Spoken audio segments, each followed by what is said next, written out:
Basically, my waters broke at home on Sunday morning, and later that night I went through to the delivery ward with my partner.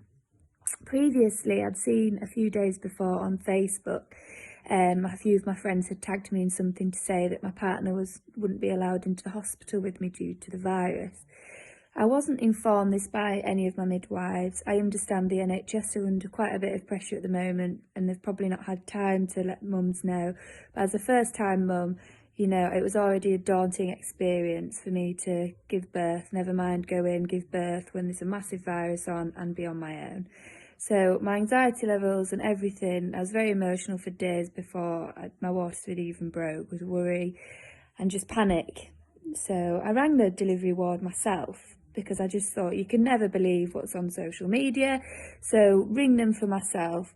So I spoke to them, and they reassured me that, you know, what would be the case, that Benjamin wasn't allowed in, but he was allowed in certain areas. So I thought, oh, that's not too bad, you know. And then I got mixed reviews from the Facebook page for the midwives in Harrogate. Some of them said he would be allowed in all of it, some of them said he wouldn't.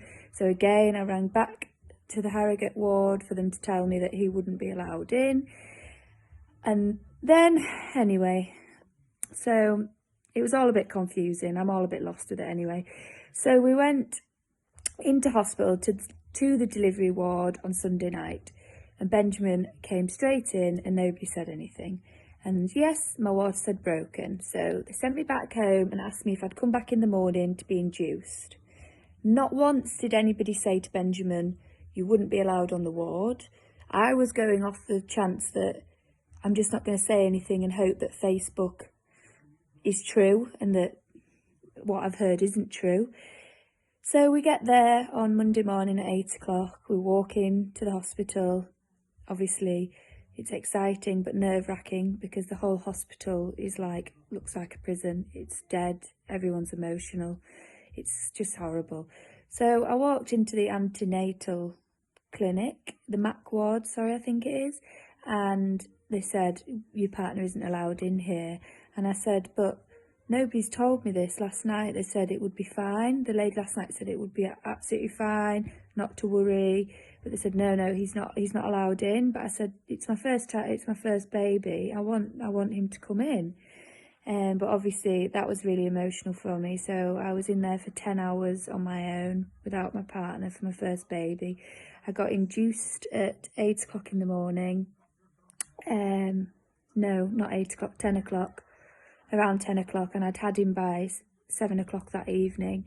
Every other mum on the ward was very emotional because they couldn't have their partners. The midwives are just as upset as what we are, so the midwives are doing an amazing job and it's not their fault. But this just goes to show you that you need to stay at home for the virus because it's affecting the NHS massively, which is then affecting other people for other reasons. Benjamin was called half an hour before Alfie arrived when I was moved through to the delivery suite. So that was 30 minutes. So I had 10 hours of pain on my own. Yes, I had midwives, but they weren't always there because they're understaffed. That was 10 hours of pain, no support.